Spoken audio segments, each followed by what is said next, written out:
You're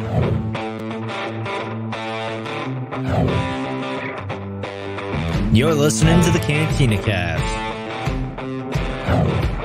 your home for thought-provoking Star Wars talk.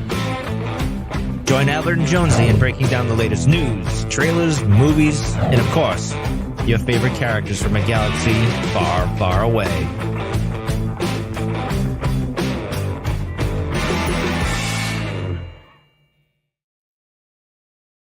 Hello, everyone. Welcome to the Cantina Cast. My name is Albert Padilla, and this is episode 521, our character dissection, character spotlight of Morgan Elsbeth, who was a character that sprung on to, let's call it the Filoni-verse, here back in season 2 of The Mandalorian, and now is become, at least for now, the primary antagonist in the new Ahsoka series. So this is a character, honestly, that I have had in the backlog of ideas. We knew we were going to talk about her at some point. I think we waited until the first couple of episodes came out just so that we had something to kind of work with, because really didn't have a whole lot really from the Mando show, although we are going to talk a little bit about that tonight. And with me tonight she is the co-host of Tarkin's Top Shelf. She is a former Cantina Cast alumni. She's been on the show many times before and has contributed to the success of the show, the history of the show. It's always an honor to have her back on. So thank you so much for being here, Becca. Really appreciate this. Thank you so much for having me. And I apologize. I'm chuckling because listening to the intro, it's the same as it's been for eons. It's still Mike. And it's just, I'm sorry. I don't mean, I'm not laughing at him. Maybe I am, but I'm sorry. That just threw me off. I'm like, they still do that. No, thanks for bringing me on. I really was excited when you asked me to talk about this particular character, because I'm just so excited. Before I guess really got into Star Wars, I mean, I knew what it was. I had such a thing for witches. I mean, I just really, really did. Yeah. Anything that came out on Disney that was witch related back in the day, like I'm talking right. I also was a big fan of things like The Last Unicorn, which featured a wizard. So, huge fan. And Delilah Dawson is a huge fan of The Last Unicorn. So we're kindred spirits with that.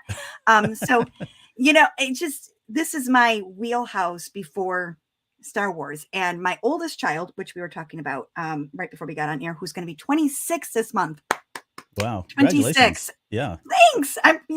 It's my 26th year of my birthing year with this child. Yep. So I celebrate that. But anyway, she's very big into tarot. You can't see it, but off screen, I've got my candle lit for today. Along with my 3 crystals that she gave me. One is for prosperity, one is for calming, and one is for courage. So I got that all. That's great. You're going to need all 3 for the show. So I think that was significant for sure. And and this really kind of came about because, again, I was actually texting you about something, I think, unrelated, honestly. We were just texting back and forth. And it dawned on me very quickly that, holy bananas, like she's really all about this witch stuff. And I know we're going to get into Bug. We'll talk about Bug here in a little bit and some of the relationships there that you keep that I think are very special. But yeah, it was very apparent that I'm like, okay, I really can't have anybody else but Becca. So I'm glad we were able to make this work. And this is why we're having the early start time, because you're out on the East Coast and, I want to make sure that we got you on. So thank you again for being here on the show. So before we get into all of that, I do want to say thank you to, again, everybody that's with us on the live stream tonight. If you guys are interested, you guys can head out. For anybody that's just tuning in, please make sure that you guys head out to cantinacast.com/YouTube, subscribe, like the videos. That way you get alerts whenever we go live. Usually we record on pretty much the same nights and times, but this is a special occasion, of course. And then also I want to say thank you to all of our Patreon members, and especially want to say to our now part of the tribe members, Rob, Mike Borda, Lauren, Dante, Riss, Justin, Jackson, Sharkman Dan, Daz, Isabella, Uncle Leon, Josh C, Jacob, Reader Reborn, and our Delusions of Grandeur tour, their tier, which is Rod, CJ, Alex, and Steve C. Thank you guys so much. Danny, I know you joined here recently too. I think I had this somewhere in the notes and I lost it, but it's fine. We've had a number of new people that have joined, likely because of the success and the energy around the Ahsoka series. So if you guys are interested, you can head up to cantinacast.com/Patreon. We've got all kinds of content in the backlog that's available to you. And we do some special shows. At least once a week, we try to do something special for the Patreon members. So head out there. Our tiers start like at $2, and there's pretty much something for everybody, depending on how much you want to see of us or hear of us. And hopefully it's not too much. So with that out of the way, let's get into the main topic here. So, Morgan Elsbeth, I think this was, first off, this is a character, like I mentioned, was first introduced in Mandalorian season 2. I didn't really think a whole lot of it. She felt like it was just kind of one of these, I wouldn't say throwaway characters. She definitely had some history there. Definitely had, when she mentioned Thrawn in that series, we were like, holy bananas. Okay, maybe this is going to go somewhere. I guess I wasn't expecting her to be front and center. I do love it, though. I think she's a very interesting character, very intriguing. We're going to get into a little and speculate about her past. Maybe has been already confirmed. Maybe it has not. And then I want to specifically kind of talk about her future. But what is your relationship with this character? And specifically, I guess, maybe, like the Dathomir witches. And I want you to speak about your relationship with a very certain special someone that we were talking about before we came on air as well. Oh, that's someone. Are you? Well, let's first talk Morgan. So when she first came on in the Jedi episode, I don't think anyone thought too much like this character was going to lead into something else. Sure, yeah. It's not until the very end, sneaky Dave, where Mm-hmm. Ahsoka mentions, "Where is your master, Thrawn?" That's when we're like, oh, this is going somewhere. So it's sneaky right at the end, and then he cuts us off at the knees. It's typical Dave Filoni. Yep. Typical Dave. But, if you go back and watch that episode again, and you see the beginning where we're all just so entranced to see Ahsoka, in the wild, with her lightsabers. If you look at that forest outside the compound, it's completely barren. Nothing's growing. Mm-hmm. Right. Then you go within the compound, especially where Morgan is, everything is flourishing. Everything is growing. That should have been a given, like right there, because going into, what we know of the faction of Mother Talzin's Nightsisters, because we do know there's other tribes or other groups, other tribes, sects of groups of them. Yeah. Yes. Mm-hmm. Clans. I think the specific term is clan for Nightsisters. So, we know that they're known for either taking away life or creating life. And that we really got down to from a specific story by E. Ann Convery, who actually authored the original short story anthology from the Clone Wars book, Stories of Light and Dark, called Bug. And we learned that there is one specific, there it is, thank you. You have your copy with us as well tonight. I do, and I have it bookmarked with our friend. Hang on. Oh, there she is. So we're actually holding up the actual copies of Stories of Light and Dark. Oh, the Convor. Why don't you tell our listeners, or for anybody that doesn't know, the name of the Convor actually comes from Anne Convery, which, the missus, as I like to say, Dave's better half. Sorry, but we all have one, right? And Anne is that. Well, anyway, so she did this only original story, and she loves the Nightsisters, loves the witches, very much knows her stuff when it comes to witch lore all across the board. And she wanted that specifically. And she writes about not just Bug, but there's this character called Falta. Yes. And she is a Nightsister without a clan. She wasn't in that clan with Mother Talzin. She lived on the outskirts. Ooh, I'm losing my earbud. Sorry. And she believed in creating things versus destroying things or making them, die off. So she created her own daughter. Which in itself is already like, whoa, wait a second, because right. So she created life. Yeah, go ahead. I don't want to interrupt you, but that's intriguing in itself. But it's okay. And that her story and story specifically brings in a lot of different, it weaves in a lot of different fairy tales that we already heard of. And this one reminded me, and we did interview her. So yes, she did say this is correct. That concept came from Thumbelina, which comes from a flower, because that's exactly how she grew her daughter, was in from the pod of a flower. Right, in the pod that was hanging off of a plant. Yep. So she actually grew her. But by the time of that story left, her daughter left to go join Mother Talzin. At least that's what she thought. Then the purge happened, and she was still on this quest to find her daughter, which is how she winds up on Bug's planet. Mm-hmm. Because Bug's parents have this tower, this communications tower, and they can go in and go back to all the communications and figure out what's going on within the Clone Wars, because it's a very end of the Clone Wars when this is happening. Yeah. And Bug does at the end of that story become Falta's apprentice. Yes. And she's a human girl with silver hair. There you go. Throwing that out there. Human girl, silver hair, adopted by a Nightsister. Yes. And, and that story is great. And again, so for anybody that's not kind of connecting the pieces here, so Anne is Dave Filoni's wife. She wrote the short story for this Tales of Light and Dark. It's clear. It's hard not to draw the comparisons or link the character of Bug in this book, that little girl, to Morgan Elsbeth. Nothing's been confirmed yet. I know you know the answer, and I'm going to put you on the spot. No, I'm kidding. I'm not going to do that. But I'm just kidding. But, it's so intriguing, and that story is actually so good. And what's probably more interesting about that story is it ends with Falta looking for her daughter still. So Bug is on that same journey. But so not only are we left just kind of in the dark about like what happened, did they find her daughter? She went missing. Mother Talzin kind of took her under her wing at some point and was teaching her the dark arts. I think old Daka even said, yeah, the child's went away.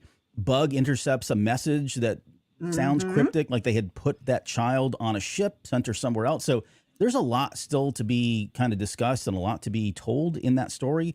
But the fact that we have the Nightsisters here not potentially, they created life out of essentially nothing.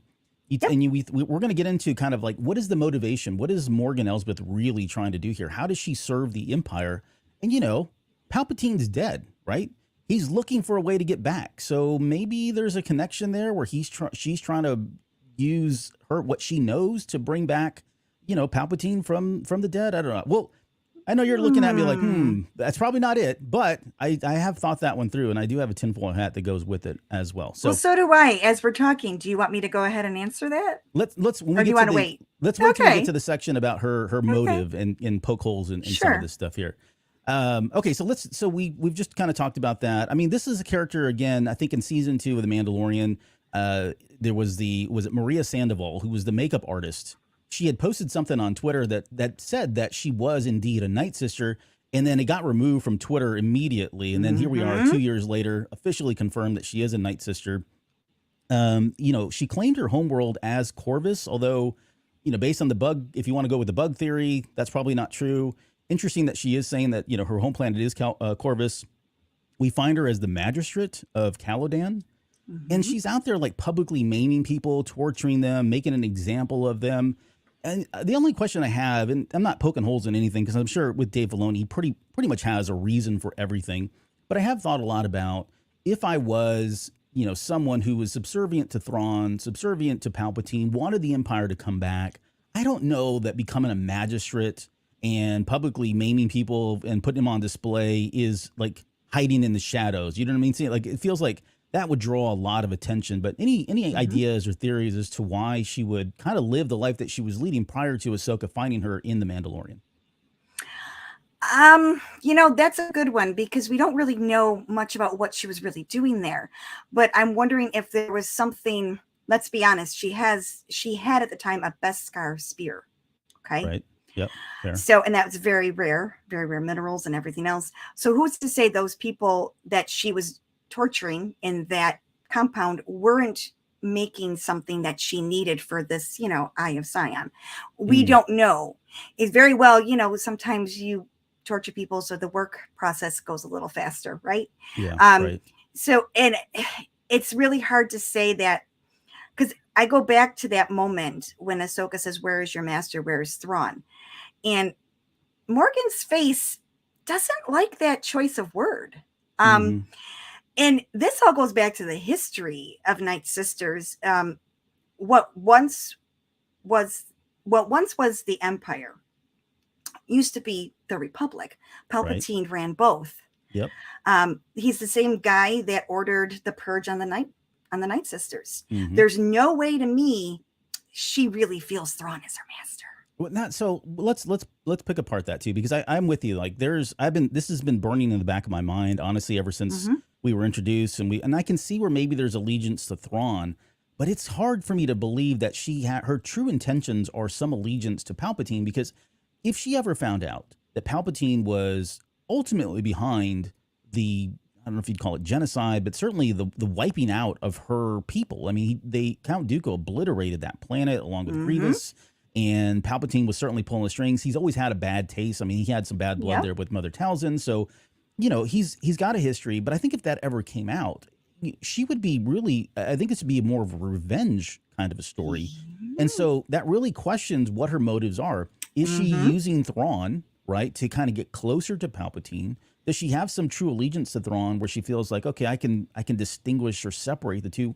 Or does she not know yet? Has she not figured this out? And at some point, this is going to come to head, and she's going to be like, whoa, this is, not at all what I signed up for. And she kind of becomes rogue or goes her own way. I think all those possibilities are pretty interesting. But if you had to pick one of those, I guess, where do you kind of get the sense she's at? None of the above. I think she's in charge. Okay. It's what I feel. Yeah. You and I were talking. So we were texting about this, and you said something like she was actually the one in charge. So I want to know more about that. Tell me more about that. My feelings are she's more in charge than Thrawn. I think for her, Thrawn is just a means to get what she wants. Very similar to Thrawn. If you've read the new canon of Thrawn, with the trilogies that we have out there by Timothy Zahn, Thrawn isn't exactly loyal to the Empire either. Right, He's not loyal to anyone but himself and to the Chiss. And he will align himself to meet his agenda. Right. But that doesn't mean he's loyal. Perfect book for that is Alliances. And we get to see half of the book of him with Anakin Skywalker at the very end of the Clone Wars. And then, of course, as the Empire is going on, he's with Vader. And it's very evident that he aligns himself when it serves him. So, and I think I would put her on that same level. I think both Thrawn and her need each other for different reasons. I don't see, because if you listen to Baylan, I think it's in the second episode where Shin asks Baylan, well, what happens when we find Thrawn? He goes, well, it's different for everybody. Some will do this, some will this. For us, it's power. So for some, it means war. For others, it means, for them, it means power. So I think that really was a giveaway of what's going on here. Yeah. Thrawn is a means to an end for different situations. Thrawn wants one thing, she wants another, as in Morgan. And I think they just aligned themselves to get what they both want. Yep. And I think that's going to be more or less the war versus the New Republic. I think it's going to be her versus him. Yeah, I like that a lot. And we kind of, when we were talking about, I think it was episode 2 of the Ahsoka series, we were talking about that line in particular where he says, for some it's war, for others new beginnings, and for, whatever power beyond, wildest imaginations, or whatever it was, dreams. And we had asked the question of, like, in that role, who was the new beginning, who wanted the war, and who wanted the power? And I think you can kind of slice that a couple different ways. I can make arguments and certainly defend that statement for, different people in this series so far. But one thing I do want to agree with you on is I do feel like Morgan has her own kind of motives here, and they're not fully transparent right now. I really have a hard time feeling like she is certainly loyal to Thrawn, and that loyalty comes at a means to an end, similar to what you were saying about Thrawn and to Palpatine, or Thrawn and to whoever else he's negotiating with, whether it's smugglers or bandits or criminal or overlords or whatever it is.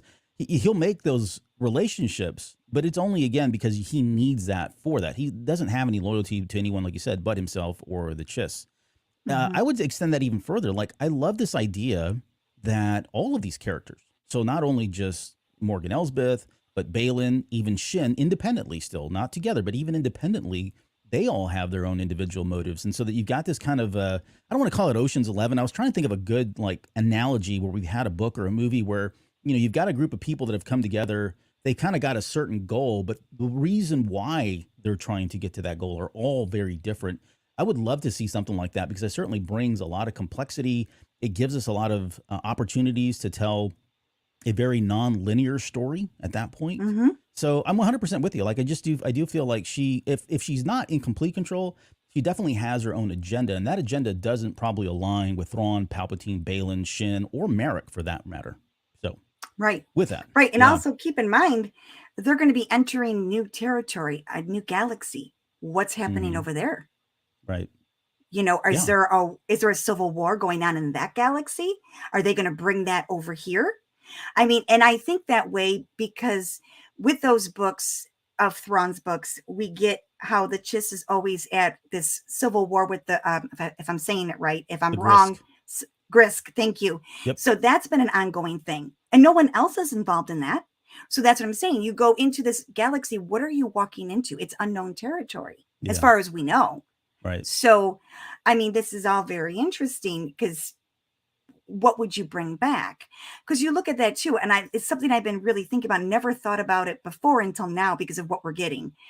You think back to Rebels with the World Between Worlds. Did Ezra bring anything back with him? Like you think about it, he goes into this portal in between space and time. Everything's happening all at once. Right. And you go in there, are you upsetting anything? And then when you get out, what are you disrupting? So it's an interesting thing. And it's something to really contemplate about because you think back to that, and that portal had wolves in a circle going around and around.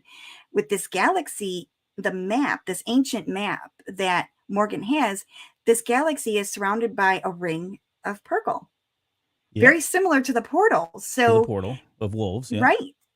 So what are we unleashing, you know, when we go through this? Yeah. It's a very interesting concept. Exactly. And so let's segue into this other question. This is another thing that we were texting about, but it was this idea, like, I'm not convinced that what she's hearing is Thrawn. Now, that said, in the novel or in the short story Bug, we know that this Bug character, who potentially may or may not be Morgan Elsbeth as a child, was privy to a communications tower. And she was going into this communication tower. She was listening in. I mean, she was kind of a kid just listening to Dead Space and listening to all the radio chatter. And that wasn't radio chatter, of course, but, you know, she was listening to things that were being discussed across the galaxy that she was capturing going into this radio tower. So again, I mean, there's a lot of signs here that point that this potentially could be Bug, but I would like to think, if in favor of her being truly aligned with Thrawn and hearing Thrawn, or maybe just at least hearing Thrawn, and that really is him, if there was any one character that had a precedent, had the experience to kind of hone in on this stuff, I mean, you could maybe say it has something to do with the short story and her experience in the tower. But at the same time, I do wonder if those voices, like, it brings up the question of, how did Thrawn know to contact her? How does he know where to communicate with her? And then when you hear those voices, what you had mentioned was, it doesn't, I mean, it almost sounds Sith-like in terms of the voices themselves. It sounds almost evil. It sounds kind of like Nightsister chatter, you know? And so I want your thoughts on that. But here's what I would say in defense of Thrawn. If there was any one person who would understand a culture so much in that they would be able to communicate with another culture, it's probably going to be Thrawn, right? He's probably going to figure out a way of, I know how to tap into there because I've studied their culture. I know who they are.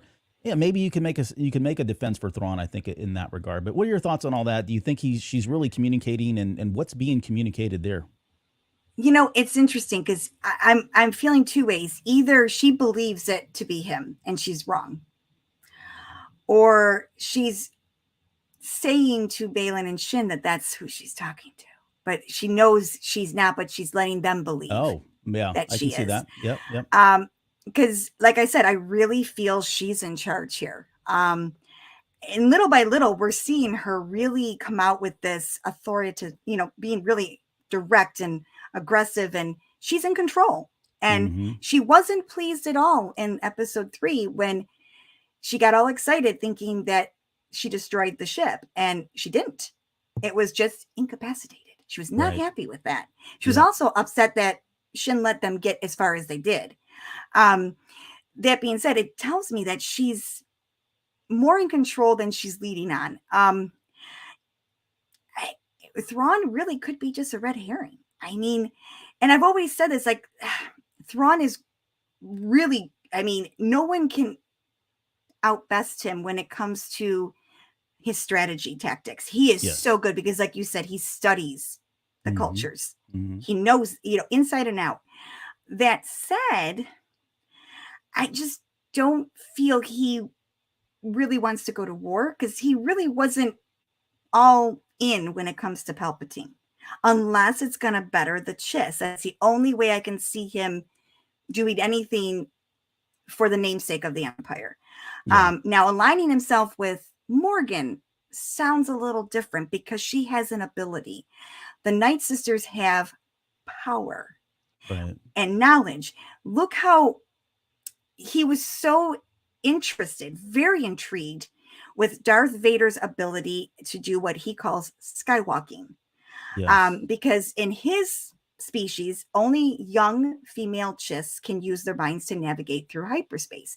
So when he realizes this grown man can do it, wow, that's quite the ability. Yep. Now, what else can Nightsisters do? Marin has done more than we've ever seen with the Jedi Survivor game. So yeah, Cal right. Kestis and Marin, yeah. Right. So, it's interesting because, again, we don't know how much Morgan knows. We've seen what Mother Talzin's clan knows, but where is she really from? Is she, here's the thing. One, if she's not Bug. One, if she's Falta's daughter. Whose I'm daughter? Just throwing that out there. Oh, Falta's daughter. Oh, yeah, yeah. Yeah, because we never really got a description for Falta's daughter other than she was young and, yeah. Right. And she did say, I think Falta's daughter description was like she had brown skin like clay is what it said. And I thought, I guess that could be Morgan Elsbeth too. So we don't know, know, that's just it. And things change from book to on screen. So, and that wouldn't be the first time. Yeah. So, we got to keep an open mind that this could be a Nightsister, but of a different clan, or it could be, like you said, a different faction of that. Right. And maybe she knew them, but maybe she's not. Not who we think we is. And here's the thing with Bug, which is a very interesting character. She had such, I guess, a love for what we would call chess. She really liked all the little pawns on the Jarek board. Yep. On the Jarek board. There. Thank you. And I found it very interesting that she had the spear in that episode that we first met her. Oh, that's right. Because the character, sorry. Yep. No, go ahead. I don't want to steal your thunder. Yep. No, it isn't stealing thunder. It's because that one piece that she needed to get, and she took it out of Falta's room, had the spear. Yep. So there's too many coincidences. I'm just saying. Yeah. And I'm not confirming, I'm not denying, I'm just saying that's pretty interesting. Quite the connection. So, right. That she would seek out a spear, get a hold of it, learn to use it. Just seems way too coincidental for me. Okay, so I want to go back to something we were kind of talking about earlier, but it really kind of goes back to the Nightsisters. So canonically, I think we've got a lot of history with the Nightsisters. One thing that's always been missing, and this is in large part most of a lot of Star Wars really, when we get into the Old Republic era, right, or thousands of years ago, that is kind of nebulous. Again, in canonically, not in Legends, but at least in canon, it is a little bit nebulous. And this idea that, the Nightsisters potentially could have links to the dark side, you and I were kind of talking back and forth. And when we saw the credits and some of the runic kind of the language that was being used there, it looks like it could be Sith in some way. Is there a connection between the Sith and the Nightsisters? Maybe at some point there was a divergence, and we could certainly speculate on all that. But I do like this idea that in another galaxy, things work differently, and it really brings to question, like, why is Thrawn wanting Morgan Elsbeth? Why is he trying to keep her around? It could just be simply that he needs something similar to Heir to the Empire with the Ys Alamari, the creatures that nullified the Force. He might feel like having somebody like Morgan Elsbeth at least gives him an advantage in a time when there really are no Jedi around. Correct. At least he has that kind of magic. It could be the technology has to be powered by this like Sith or this dark magic that the Nightsisters wield. We've seen that already in the ship. We saw the hologram. It looked kind of like a green, translucent glitter. Yeah, like 70s grainy bomb glitter. Kind of thing. Yeah. Yeah, it was cool. And then, so maybe this tech that he's got is of an ancient origin, this ancient species. I mean, Morgan Elsbeth says herself that at some point her ancestors, the ships or the technology belonged to an ancient group of people. So all those things are certainly there. But it brings to question, I guess, the motivation for for somebody like Thrawn to keep Morgan around, and ultimately, what is he going for? I threw this theory out there a while ago about potentially him wanting to use this to bring back somebody like Palpatine. Like, hey, you guys are adept at creating life and bringing back life. I mean, let's not forget old Daka brought back a bunch of the Nightsisters, and yeah, they were kind of undead zombies, but let's not call each other names here, right? But she was able to bring people back to life. So, could he be working with her to potentially bring somebody like Palpatine back from the dead, since that seems to be front and center right now? I mean, if you think about where we are with the Mandoverse and how they're going after cloning technology and trying to imbue clones with the Force, this seems like it's fair game. It's just a different angle, a different approach. Yeah. No, you're not wrong. I just think, like you're saying, I think it's her power. It's whatever abilities that she has, there's something that he finds fascinating that could help him achieve what he needs to, whatever that is.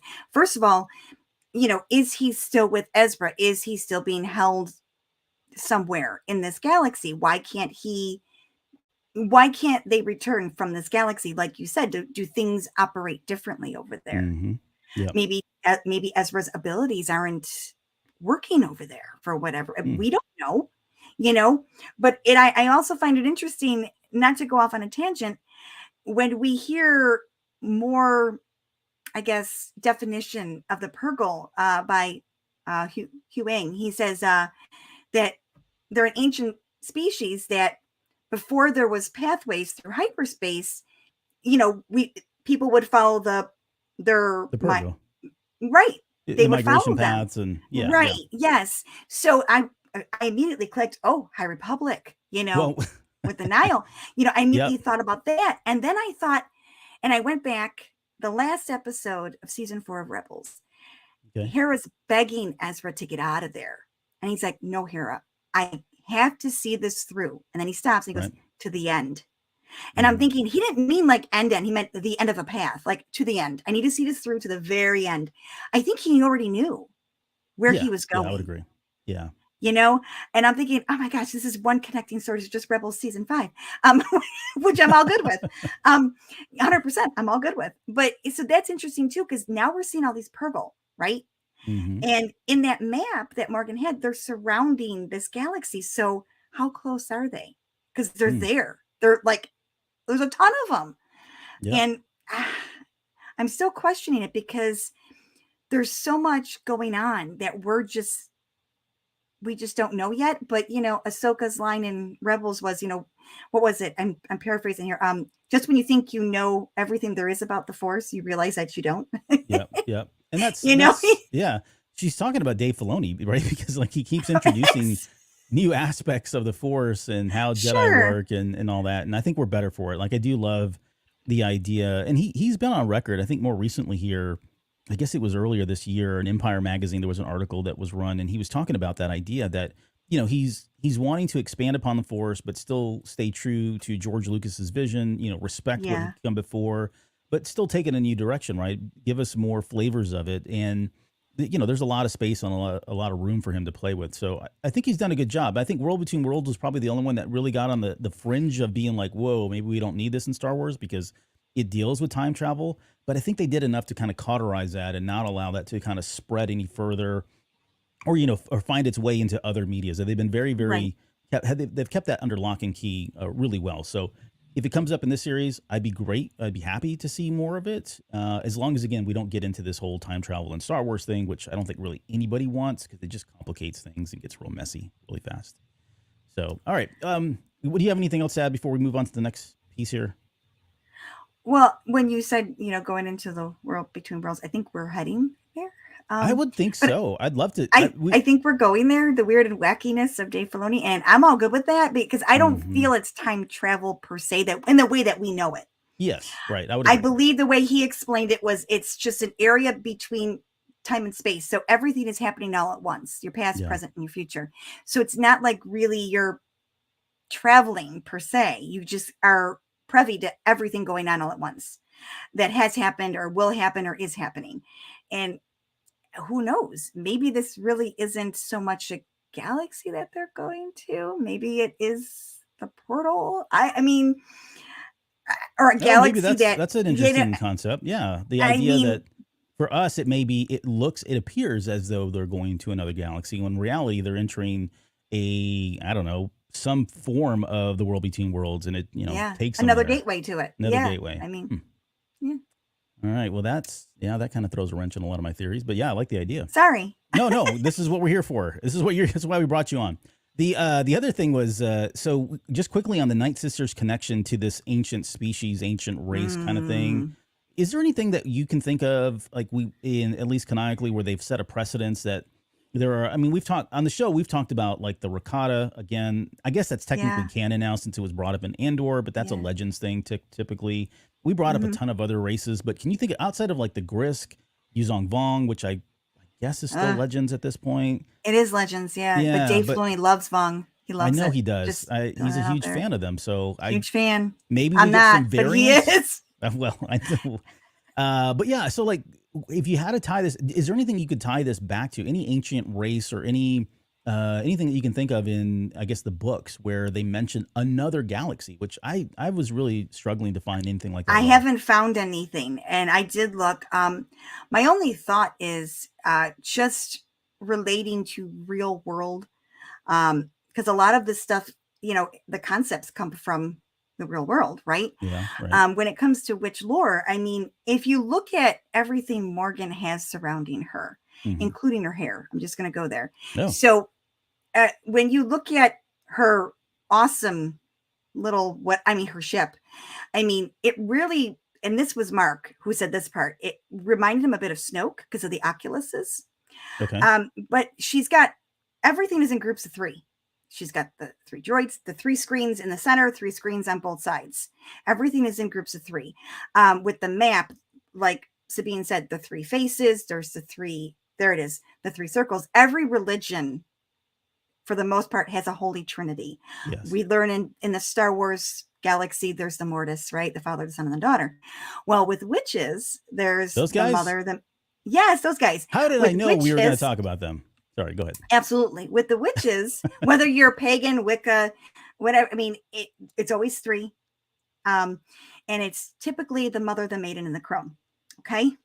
So in my mindset, wherever she's trying to go, Morgan, she needs to bring two others back with her. There needs to be three. Okay. That's just my thought process on all this, which would really line with the three symbols, also with the very first altar that Indiana Jones Ahsoka goes to and gets her Right. little orb, Map, which is a star map. So there again is three, right? So which kind of mirrors what we see with the Holy Trinity of Mortis, because every religion has one. She has one too. So I'm really thinking there's something to do with that. So I believe there's others like her, and that's what she was looking for. Oh. I mean, for all we know, she may be the mother. Maybe she's looking for the maiden and the crone, or is she the crone? I'm just passing by the maiden because she's like me. She's a little past that stage by a few years. By a few years. But, so it's interesting because I don't believe I don't believe Dave is giving us these symbols for fun. For fun. And it also, he doesn't do that. Right. And that first altar, when we get those figurines, I was really brought back to, this is really weird, but the High Priestess from the Clone Wars. Oh, yeah. That's where my mind went, because they're the High Priestess, but they weren't always 6 of them. There was only one. And eventually they broke out. Right. So is there something, and those are ancient ones. So which ancient ones are we talking? Yeah. You know what I mean? There's all different variations of where they could have, where the Nightsisters really could have came from. Have they always been on Dathomir, or did they come from somewhere else and then made their home on Dathomir? We don't know. Yeah. And I'm with you there. Like, yeah. So a couple things there. The idea that Filoni would honor something like the High Priestesses, since that was a lot of George Lucas's stuff, you know what I mean? Like, that seems pretty fair game as far as I'm concerned. I can totally see that. So I like that idea. Maybe that's where they're going, or, the Force as we know it actually originated in this other galaxy that they're going to. And in this other galaxy, there are maybe survivors of night witches, right? The original race or the original people still have a planet out there. That could be a possibility. Maybe she's going out there to really, yeah, she's helping Thrawn, but at the same time, she knows that where he went, and it's an opportunity. She's being opportunistic here in being able to kind of reestablish her Nightsisters, because she says, "I'm a survivor," right? When she says, "Are you a witch?" and she quickly says, "I'm a survivor." So, part of me thinks that maybe she is trying to rebuild the Nightsisters. Maybe she's trying to bring back, the Mother Talzins and the old Dakas and repopulate another planet. It doesn't have to be Dathomir. It could be another planet. Right. But, if this is where they originated from, which, there's a lot of signs, at least that we're seeing now, that this is possible, that they could have originated on a different planet and found their home here, right? Through traveling between, the hyperspace lanes or the world between worlds or whatever else. But I can see where she's, building the Eye of Sion to bring back Thrawn's fleet. But, if the opportunity is there, also bring back her original people to kind of bring back those clans and start the Nightsisters all up again. And going on what you were saying, because I'm emphasizing that survivor line, because she really meant it. Because she was serious, like, I'm a survivor. Yeah. She corrected her. She's like, you're a witch. She's like, I'm a survivor. That again really drove me home to the whole purge of the Nightsisters, right? And in this last episode, which we get Space Mom really lambasting Senator Ziono, and Mom. Never interrupt a mom when she's momming. Just gonna say it. Right. But anyway, it was throughout that panel of senators and our chancellor, Mon Mothma, it is noted that on every level of the New Republic, an Imperial has taken a place and took the pledge and has become, loyal to the New Republic. A survivor who survived the Republic's purge on her people, separatists, but still, the order came from Palpatine. I know these Nightsisters, even Morgan, they're not stupid. Right. So again, maybe she does want a war to take out the New Republic, because there's all the people that were once in that government were the same people in the government that took out her own kind. Yeah. Revenge. That could be it could be at the core of what she really wants in this series. The last thing before we get to final thoughts is, and you mentioned this earlier, right? We had that little kind of back and forth between Shin and Morgan Elsbeth. Clearly, there's some bad blood there. They don't like each other. They're coming at this from different angles. And to be fair, like, Morgan is not very nice to her. She doesn't even address her by her name. She says send that one out to, the planet or whatever it was. She said, like, she's very like rude about it. And so I can see where Shin doesn't like this, but is there any chance that either one of them is going to be the death of the other at some point before this series is over? Do you see Morgan and Shin coming out of this series, season 1, at least for Ahsoka, alive?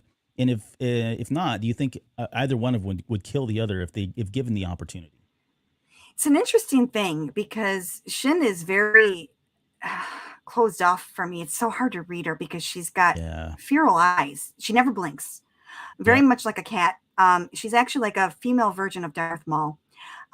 She's always just ready to attack whenever she's told. Like, basically, let her out and she'll go and just wreak havoc everywhere. Right. But it's curious, because even the way she will look at Baylan, it's almost like there's animosity there. I mean, she still wears the Padawan braid. And if you're not a Jedi, why do you have the Padawan braid? Right. Which makes me wonder. What if they told you about it, that you would want to keep it on? Yeah. Which makes me wonder, is she doing this almost like in a Reva matter? And I mean that because Reva's whole mission was to become an Inquisitor so she could take out from within. Yeah. Right. So ultimately gets to Vader for killing her. Exactly. Her own Jedi. So what you're saying could very well be the thing. Is she in this so she can ultimately take out Morgan? Or is it because she wants to take out Baylan?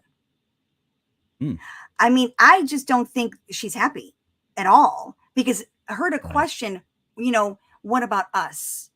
And even when Baylan says, and his back is towards her, even when he says, more power, more than you can imagine, she's like, it doesn't, she doesn't even flinch. She's just the same feral eyes, which makes me wonder, is it Stockholm syndrome? Is it, is she manipulated? Is she under some sort of I hate to say it, like some sort of a spell? Something ain't right there, because you don't get any emotion from her. Yeah. I don't know where she stands. And again, maybe she could be very similar to Thrawn, and she's got her own agenda. Yeah. We just haven't seen it yet. Yep. No, I agree. Yep. Sorry. Go ahead. And I was going to say, just for giggles, and Merrick, if I'm saying it right, his line, "As you wish," he is the Dread Pirate Roberts. As you wish. So I solved that mystery for everyone. You're all welcome. Well, I created a meme for you too. I'll send you the link when the show's over. Yay! I put the footage in there where he says, I put the footage from The Princess Bride up until he says, "As you wish," and then I cut to Merrick saying, "As you wish." So we're on the same page there, but this is probably because we're children of the 80s more than anything. But so going back to the question, so I'm with you. Like, I do feel, Shin's got a lot on her mind, and we just did a whole show on Shin and Balin where we kind of talked about it. And I think one of the things that we agreed on was that, there's a lot of unknowns there. She's very intriguing. We probably know the least amount about any aside from Merrick. She's definitely a character we know nothing about, and yet she has so much potential. She's got so many. She can go in a couple different directions. But I think what's pretty clear to me, at least, is, I mean, we've seen a little bit with Balin, probably not Merrick, but she definitely doesn't like Morgan Elsbeth. And there is something that is intriguing that I'd love to see where these two kind of come together. Maybe Balin, rest in peace, Ray Stevenson, right? But the show, if Balin were to pass, and now you've got a character like Shin who's left without direction, has suddenly realized that she's been lied to or being manipulated, being used. She's a pawn to somebody like Morgan Elsbeth. I mean, she's a loose cannon. Like I can see her going all out on everybody. Kind of like you said, Darth Maul, this kind of caged animal with a lot of emotion, a lot of hatred. And I think that could lead to, a confrontation with somebody like Morgan Elsbeth. I think the question, not to get real too nerdy here, but if you had Morgan Elsbeth versus Shin Hati, who's going to win in that kind of a fight? Morgan, based on experience. And her witchcraft. I think the Sith. Yeah, well, that's what I'm saying. She's, she's more experienced. Yep. I think she would. Like I said, I think she leads on that she's not as powerful, but she really is. I think she's playing that really well. I think there's more. Yeah, I think there's just a lot more to her, and I think Ahsoka knew that and still knows that. I mean, Hera's more worried about Thrawn because she faced him. Right. So, like I said, there's a lot at play here, and to be honest with you, it's in anybody's hands right now. We don't really know, but I'm still leaning towards Morgan as the major player here, the one pulling all the strings. Yeah, me too. I think she's definitely got. She's right up there. If Thrawn, because I think Thrawn has time to be established as the big bad, right? Yes. But we definitely are going to get more of, I think, Morgan Elsbeth here in the next couple episodes that really establish her as at least the current threat, with the larger threat looming in the future.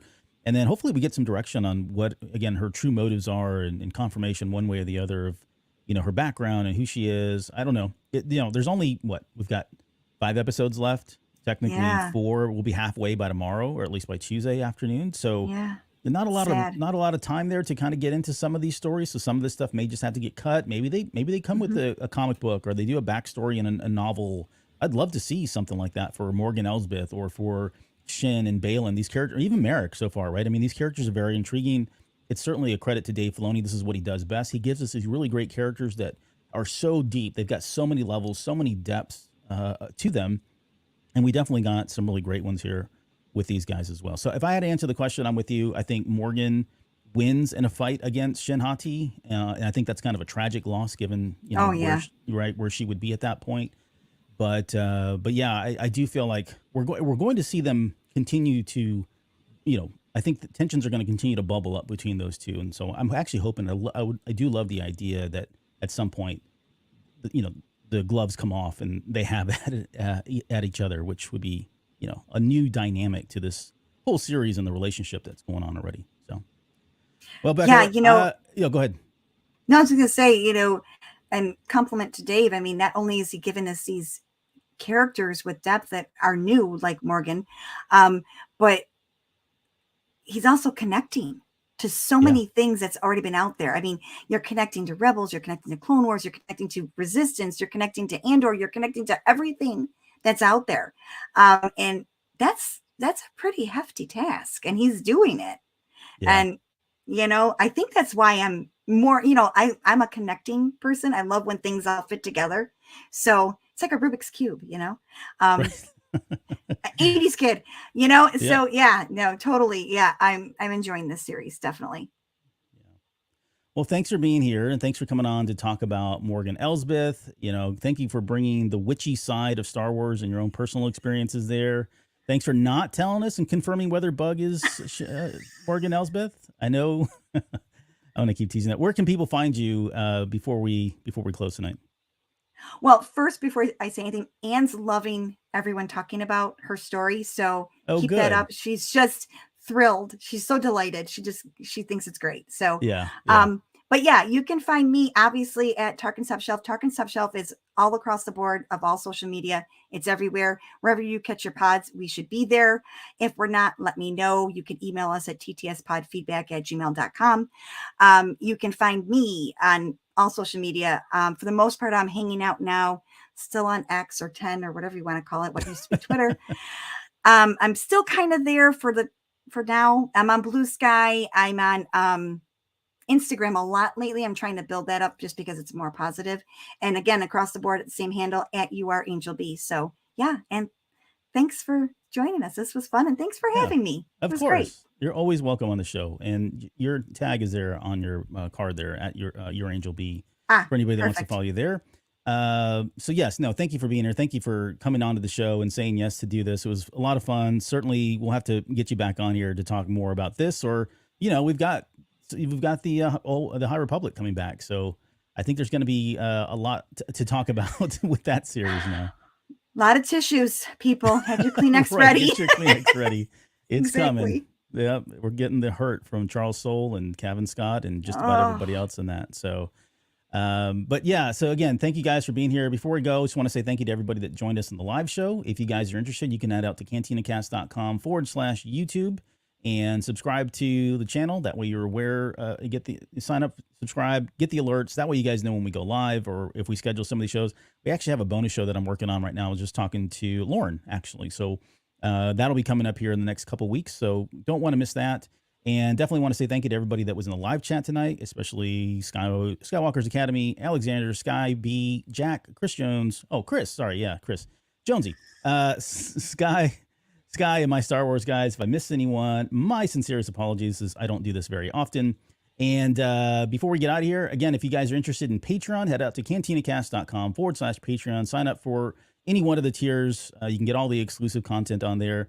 And check us out on Discord as well. We've got a great Discord community, very positive. It's exclusive to the Patreon number, so I want to make that very clear. But even at $2, you can get in, get access to the Discord. Come on in, share your memes, share your stories.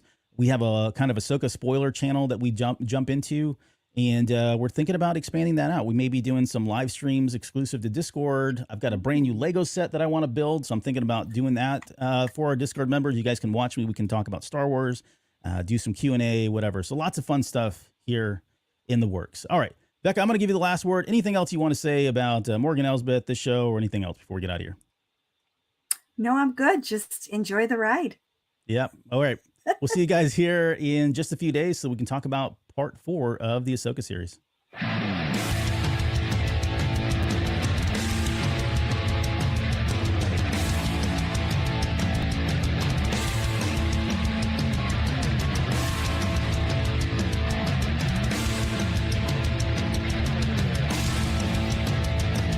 You're still listening? Wow. That's amazing. Well, I'm here to give you the disclaimer.